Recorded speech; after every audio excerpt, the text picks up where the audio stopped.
didn't catch him in bed with another woman, and I didn't find lipstick on his shirt. What I discovered was quieter, slower, and far more damaging. I discovered that while I was dreaming about our future, he was building an emotional connection with someone else right in front of me. He sat beside me, laughed with me, slept next to me, and still chose to disappear into conversations where my name no longer mattered. That's the kind of betrayal no one warns you about. The kind that doesn't announce itself. The kind that types softly while you're still believing in love. Hey everyone, welcome back to Family Feud Files, the place where we dive deep into shocking betrayals, emotional revenge, and life-changing stories. If you love gripping, jaw-dropping stories that keep you on the edge of your seat, make sure you hit that subscribe button right now and turn on notifications so you never miss a story. Trust me, you won't want to miss what's coming next. My name is Elena Moore, and I used to believe loyalty was unbreakable when it was genuine. I wasn't reckless with love. I was intentional. I trusted because I thought trust was the foundation of everything real. I believed that when two people commit to each other,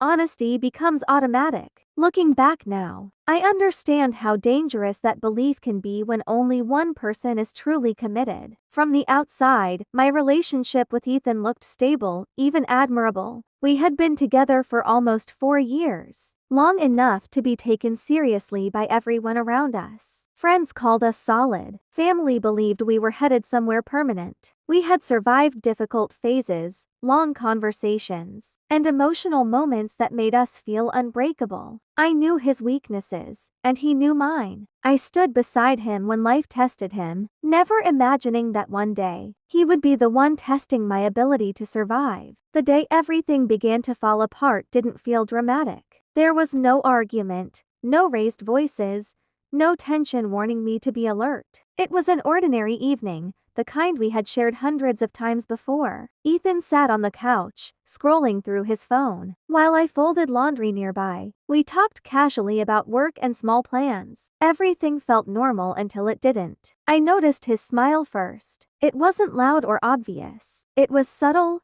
private, almost intimate. It was the kind of smile I used to receive before. I realized it had slowly been taken away from me. Something shifted inside my chest, a quiet discomfort I couldn't explain. I told myself not to overthink it. I told myself trust meant letting go of unnecessary doubts. Then his phone lit up.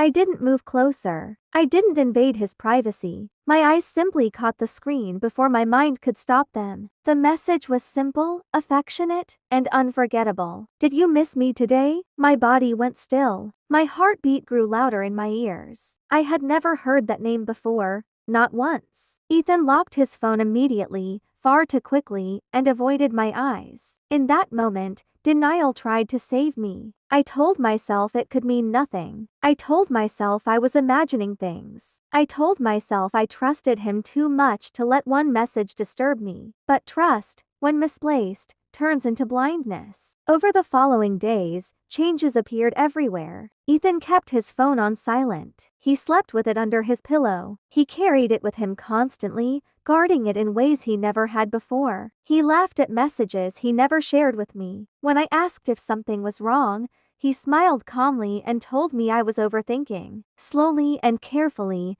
he began to make me doubt my own instincts. What hurt more than the secrecy was the shift in blame. He started telling me I had changed. He said I was distant, distracted, not as present as before. While I questioned myself, he invested emotionally somewhere else. That's when the truth became unavoidable. He wasn't confused about his feelings. He was deliberately redirecting them. One night, exhaustion overcame him, and he fell asleep early. His phone buzzed on the nightstand, once, then again. I stared at it, knowing that one decision would divide my life into before and after. Ignoring it would destroy me slowly. Looking would destroy the illusion instantly. With trembling hands, I unlocked the screen. The conversation was already open. Ava. The messages weren't playful. They were emotional, intimate, and deeply personal. She told him she was tired of pretending they were just friends. He replied that he understood, but that I wouldn't understand. He didn't use my name. He didn't acknowledge my presence as a person. In that moment,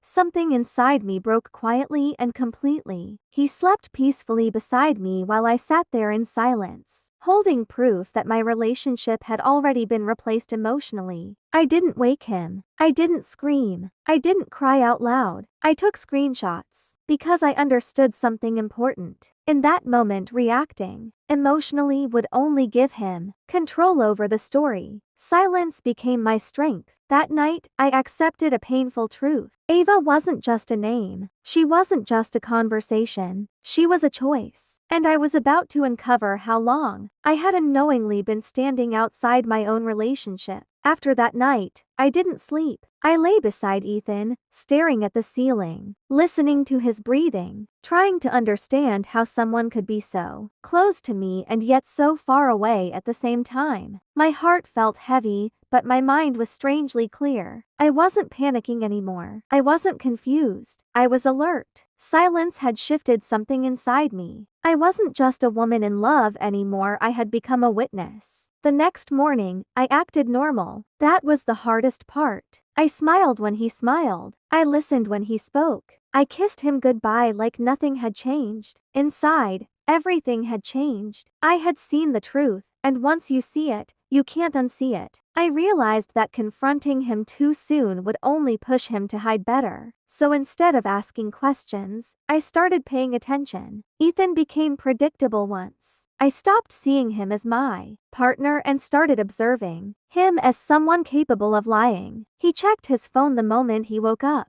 He replied to messages when he thought I wasn't looking. His mood shifted depending on what was happening on that screen. When he was happy, it wasn't because of me. When he was irritated, it wasn't because of work. Everything revolved around conversations I was no longer part of. I began noticing time gaps. Long pauses where he claimed to be busy but was actually online. Late nights where he said he was tired yet stayed awake texting. Small excuses piled on top of each other until they formed a pattern too clear to ignore. This wasn't accidental. This was consistent. Emotional affairs don't grow overnight, they are fed daily. One evening, while he was showering, his phone buzzed again. I didn't rush this time. I waited. I wanted to understand, not just react. When I unlocked the screen, I scrolled further back than before. What I found made my chest tighten. The conversations with Ava didn't start recently. They had been going on for months. While I was celebrating anniversaries,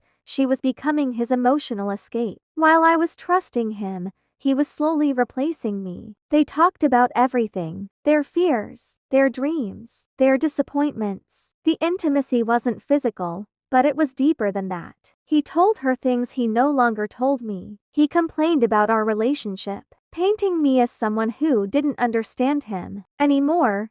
Every message felt like another quiet betrayal. He wasn't just cheating on me, he was rewriting our story for someone else. What hurt the most was realizing how carefully he managed both worlds. With me, he was comfortable, predictable, safe. With her, he was expressive, curious, emotionally available. I wasn't losing him because I lacked something. I was losing him because he chose novelty over commitment. And that truth hurt more than self-doubt ever could. Days passed, and I said nothing. I watched how easily he lied, how naturally he reassured me while hiding someone else in his pocket. When I asked about his day, he answered selectively. When I needed emotional support, he was distracted. I began to feel invisible in my own relationship, and that invisibility gave me clarity. One night, I tested something. I stopped initiating conversation. I stopped trying. And that's when the truth became undeniable. He didn't notice. He didn't ask. He didn't care, because his emotional needs were already being met somewhere else. That realization didn't break me, it hardened me. I started saving everything: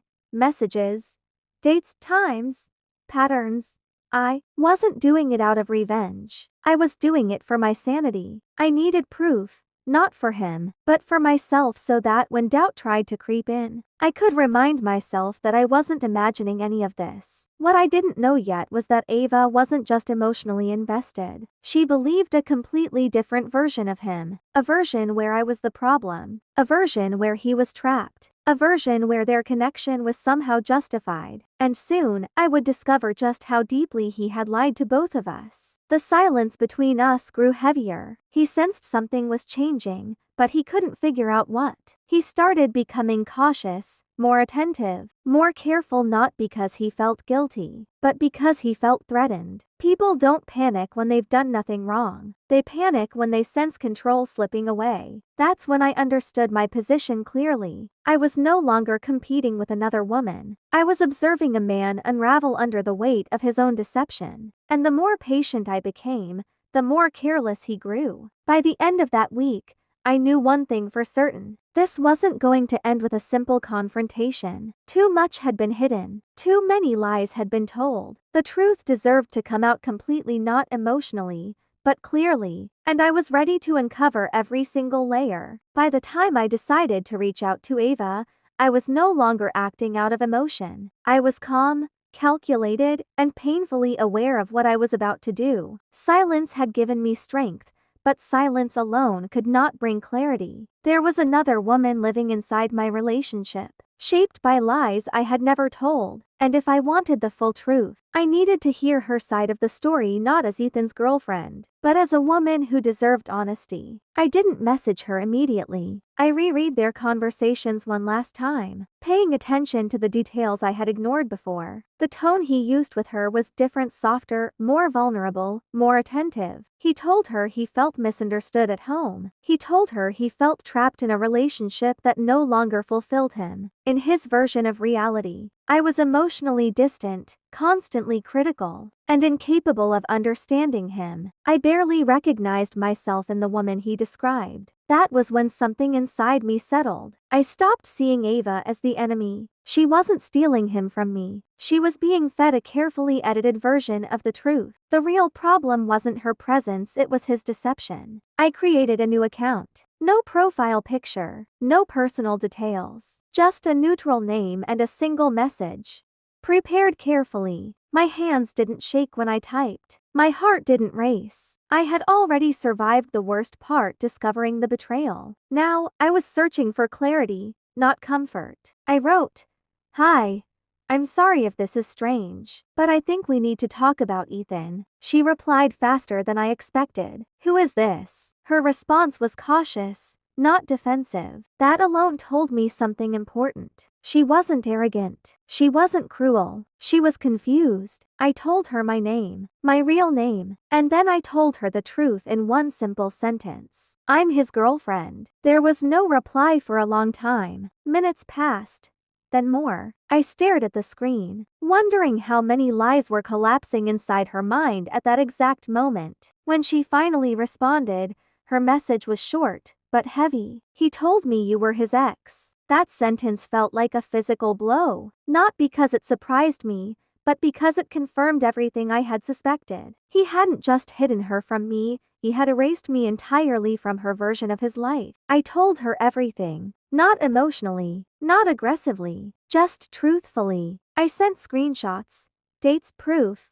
I showed her that I was very much present, very much involved, and very much unaware of her existence until recently. I expected anger. I expected denial. What I didn't expect was silence followed by honesty. She apologized, not in a dramatic way, but in a broken one. She told me she never would have spoken to him if she had known the truth. She admitted that she had feelings for him, but those feelings were built on lies he had carefully constructed. In that moment, I saw myself in her, trusting, believing, hoping. That conversation changed something fundamental. The betrayal stopped being personal and started being factual. Ethan wasn't confused. He wasn't struggling emotionally. He was managing two realities and benefiting from both. With me, he had stability. With her, he had validation. And he had no intention of choosing until he was forced to. What shocked me most was what Ava revealed next. She told me he had been talking about moving soon, about starting fresh, about leaving behind a relationship that no longer served him. He had been planning an exit while still sleeping beside me every night. The intimacy we shared hadn't slowed him down. It had simply given him time. When I confronted him that evening, not with accusations, but with calm certainty, he didn't deny it. That hurt more than any lie could have. He didn't apologize immediately. He didn't panic. He just looked tired, like someone whose performance had finally ended. He asked how I found out. Not why I was hurt. Not how I felt. Just how much I knew. That's when I realized something terrifying. The man I loved wasn't losing control. He was calculating damage. He admitted to the emotional affair, but minimized it. He said it wasn't physical. He said he never meant for it to go that far. He said he felt disconnected. Every explanation centered around him. My pain existed only as a side effect, not a consequence. I didn't argue. I didn't raise my voice. I listened, because the more he spoke, the more clearly I saw him. And once you truly see someone, you can never love the illusion again. That night, I didn't cry. I felt something worse: disappointment. Not in myself, but in the man who had failed to protect what we built. The relationship didn't collapse in that moment. It simply revealed that it had already been hollow for a long time. I told him I needed space. Not to forgive him, not to think, but to decide how I wanted the truth to end. Because at that point, this was no longer about saving a relationship. It was about reclaiming my dignity. And the most dangerous part of the story hadn't even begun yet. After our conversation, the apartment felt unfamiliar, like a place I had outgrown overnight. Ethan moved around carefully, as if silence itself might accuse him. He tried to be attentive in ways that felt rehearsed, asking if I was okay, offering small gestures that arrived too late. I didn't respond the way he expected. I wasn't angry. I wasn't emotional. I was distant in a way that made him uncomfortable. He didn't know how to fix something when he couldn't identify what was broken. I took the space I asked for, but not the kind he assumed. I didn't disappear. I didn't stay with friends to cry. I stayed present, observant, and intentional. I needed to understand the full shape of the man I had loved, not the version I missed, but the one standing in front of me now. Closure doesn't come from answers alone. Sometimes it comes from clarity. Over the next few days, I watched how he behaved when he thought the worst was over. His remorse softened quickly. His concern faded. He began to act relieved, as if the truth had been inconvenient rather than devastating. That told me more than any confession ever could. Guilt had never been his problem. Accountability was. I also noticed how easily he separated consequences from comfort. He still wanted reassurance. Still wanted affection. Still wanted access to the emotional safety I had provided for years. That realization changed something inside me permanently. Love should never require you to abandon your self-respect to keep someone close. I started rebuilding quietly, not dramatically, not publicly. I focused on routines that belonged only to me. Morning walks, journaling, long stretches of silence, where I allowed myself to feel everything without reacting to it. I reminded myself who I was before I became someone's partner. Strength doesn't always announce itself. Sometimes it grows quietly, unnoticed by the people who underestimate it. Ava and I continued talking carefully, respectfully. There was no bonding over pain, no shared resentment, just honesty. She told me she had ended contact with him completely. She told me she felt embarrassed, used, and angry with herself. I told her none of this was her fault. Two women can be hurt by the same man without becoming enemies. That understanding felt powerful. What surprised me was how threatened Ethan became by my calm. He started asking questions again, subtle ones at first, then direct ones. He wanted to know what I was thinking, what I planned to do, whether I was going to leave, whether I was talking to someone else. The irony wasn't lost on me. He suddenly feared the same uncertainty he had created. I didn't give him answers, not because I wanted control, but because I deserved time. I was no longer reacting to his choices. I was making my own. And for the first time in a long time, my decisions didn't revolve around saving a relationship. They revolved around protecting myself. One evening, he asked me if I could ever forgive him. The question wasn't about accountability. It was about relief. He wanted absolution without transformation. I told him forgiveness wasn't something I could promise, and it wasn't something he was entitled to. His silence after that was heavy, not with regret, but with realization. That night, I slept alone in the bedroom while he took the couch. The physical distance mirrored the emotional one perfectly. I didn't feel lonely. I felt grounded. I finally understood that staying would require me to shrink, while leaving would require me to grow. The choice wasn't easy,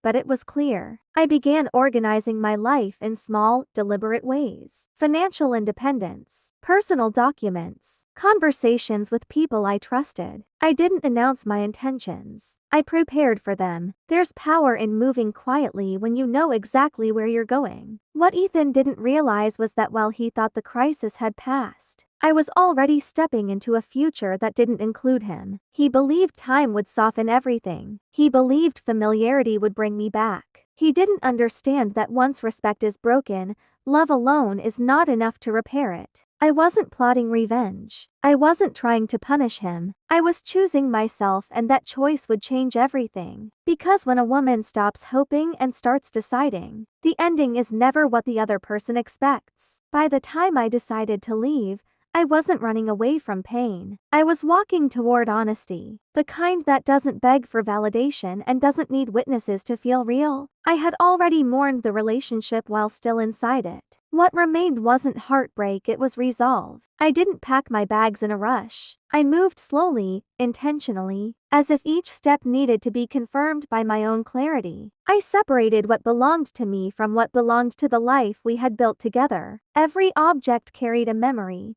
but memories no longer controlled my decisions. I had learned that love without respect becomes a habit, not a choice. Ethan sensed the shift before I ever said the words. He started hovering again, offering help I didn't ask for, initiating conversations that went nowhere. He spoke about working on things, about starting fresh, about how everyone makes mistakes. His language was familiar, practiced. I had heard versions of it before from him, from others, from people afraid of consequences rather than regretful for their actions. I didn't argue. I didn't correct him. I simply listened. There's something revealing about how people talk when they think they're being persuasive. He focused on what he might lose: comfort, stability, familiarity. He didn't talk about rebuilding trust. He didn't ask what I needed. He assumed staying was the default, and leaving was something I would need to justify. That assumption ended everything. I told him I was leaving on a Tuesday evening,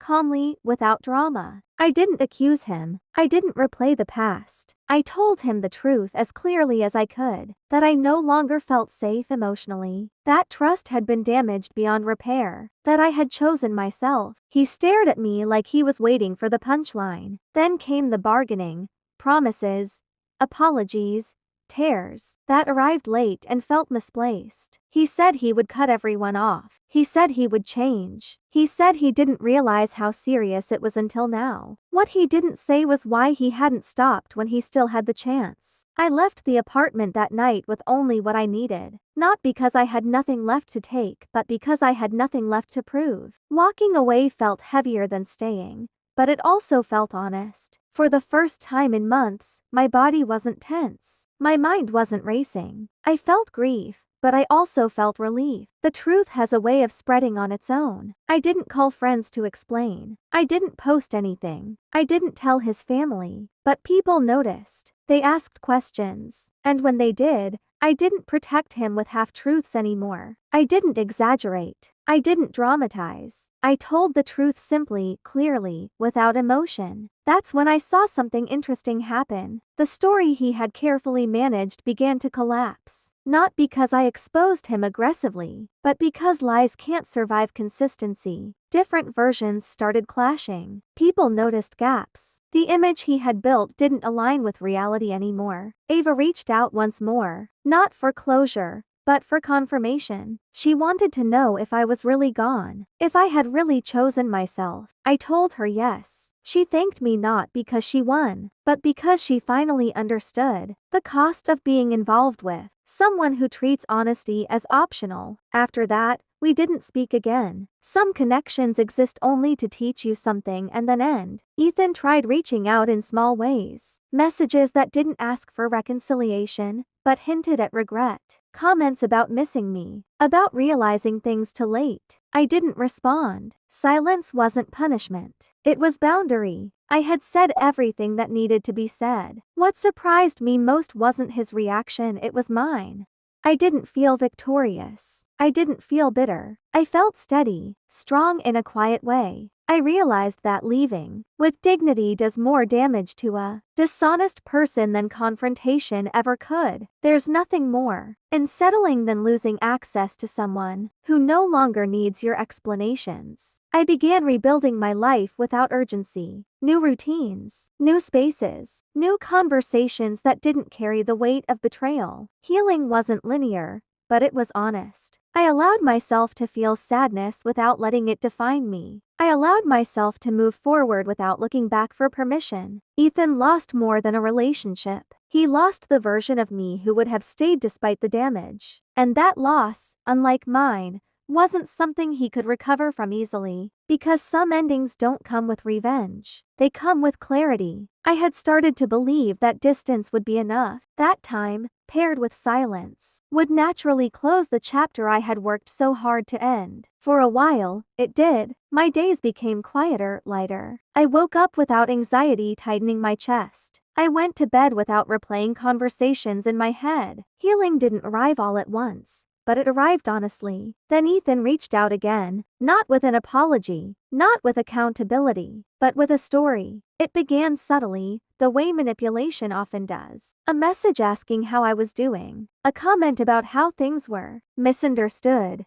He said people were getting the wrong idea, that he felt unfairly judged, that he never meant to hurt anyone. Reading his words, I realized he wasn't reaching out to reconnect. He was reaching out to regain control of the narrative. I didn't reply. That silence unsettled him more than anger ever could. His messages grew longer, more emotional, more carefully crafted. He spoke about growth, about therapy, about realizing his mistakes. He framed himself as someone who had lost everything because of a misunderstanding, not because of his choices. He never asked how I was healing. He asked how he was being perceived. That's when I understood something important. He wasn't sorry for what he did. He was sorry he no longer had access to me. Soon, the tone changed. Concern turned into frustration. Frustration turned into guilt tripping. He reminded me of our history, our memories, the years we had invested. He implied that walking away meant erasing everything we once were. He wanted me to feel responsible for the ending, as if his actions were only the beginning and my decision was the real damage. I still didn't respond. What he didn't know was that every message confirmed I had made the right choice. People who respect you accept your boundaries. People who don't try to negotiate them. Then came the unexpected call. It wasn't from him. It was from someone else. A mutual friend reached out,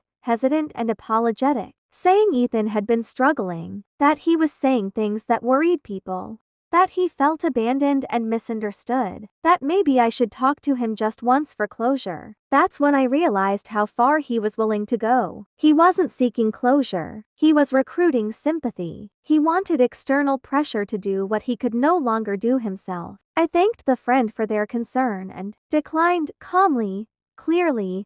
I didn't explain myself. I didn't defend my decision. Boundaries don't require justification. That refusal triggered something. Ethan sent one final message longer than all the others combined. He accused me of being cold, of changing, of punishing him. He said I was acting superior, like I had never made mistakes. The words were sharp, defensive, revealing. He wasn't speaking to me anymore. He was speaking to the consequences he couldn't escape. Reading that message, I felt something surprising: compassion. Not for his pain, but for his inability to face himself. Growth requires accountability, and accountability requires honesty. He had chosen neither. I typed a response and erased it, then typed another and erased that too. In the end, I sent nothing, not because I had nothing to say, but because I no longer needed to be heard by him. Silence wasn't avoidance. It was closure. I blocked his number that night. Not dramatically, not angrily, simply and permanently. It felt like closing a door that had already been locked from the inside. I didn't feel victorious. I felt free. What followed wasn't immediate happiness. It was peace, steady, quiet, real. I learned to trust my instincts again. I learned that walking away doesn't mean you lost. Sometimes it means you refuse to lose yourself. Ethan tried to rewrite the ending, to make himself the misunderstood character in a story shaped by his own choices. But stories don't change just because someone doesn't like how they end. And mine wasn't over yet. The final week of my ordeal arrived quietly, like the last page of a book you never wanted to end. Life outside the shadows of deception felt unfamiliar,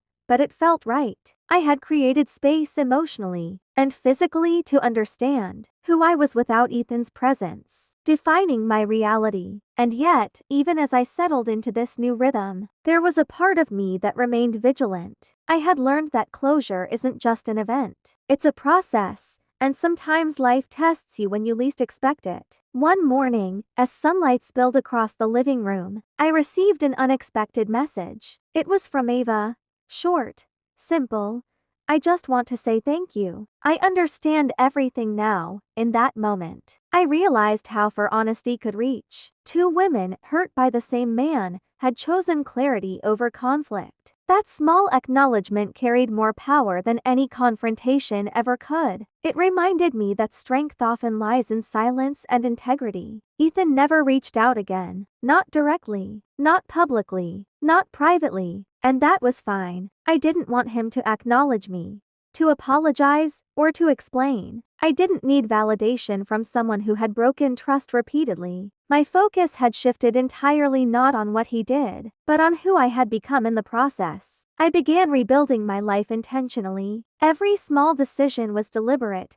Morning runs that no longer felt like therapy, but like freedom. Meals shared with friends who valued me for who I was. Career moves that reminded me that independence is priceless. I decorated my space to reflect only my choices, and not the remnants of a life tainted by someone else's lies. I was no longer living a compromise. I was living fully. Healing wasn't linear. Some nights, the memories of betrayal returned uninvited. A laugh he used to give, a phrase he once said, the way he had made me feel invisible, it all came back like a sudden storm. But instead of allowing it to destroy me, I observed it. I catalogued it. I reminded myself that pain is evidence of survival, not a mark of weakness. Each reminder only strengthened my resolve. Eventually, I allowed myself to love life again, not romantically, not emotionally tied to someone else, but a profound self-love that required no explanation. I rediscovered joy in small things,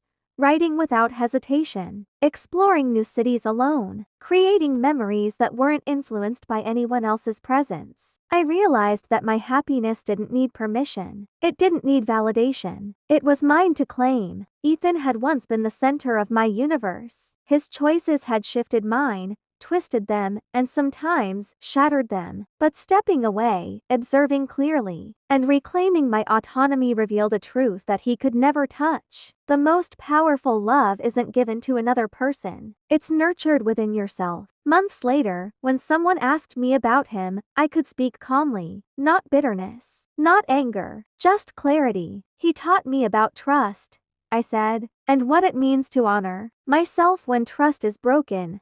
Those words carried weight, not because they were dramatic, but because they were authentic. I had transformed betrayal into insight, heartbreak into awareness, and silence into strength. Looking back, I understood something profound.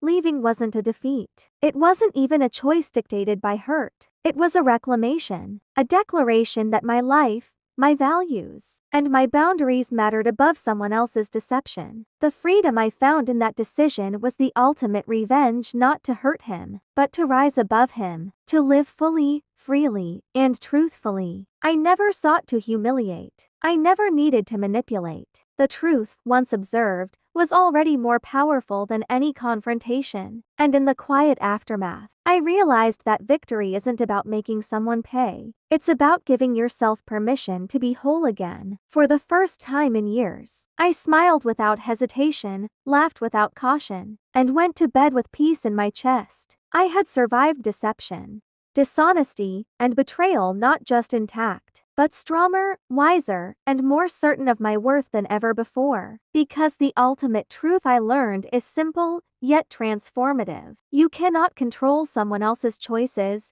but you can always choose yourself. And that choice, I decided, would always come first. If you found Elena's story gripping, emotional, and inspiring, make sure to subscribe to Family Feud Files for more stories that reveal secrets, betrayals, and ultimate triumphs. Hit the notification bell so you never miss a story that will keep you on the edge of your seat. Remember, strength often grows quietly. Resilience comes from experience, and reclaiming yourself is the most powerful story you can tell.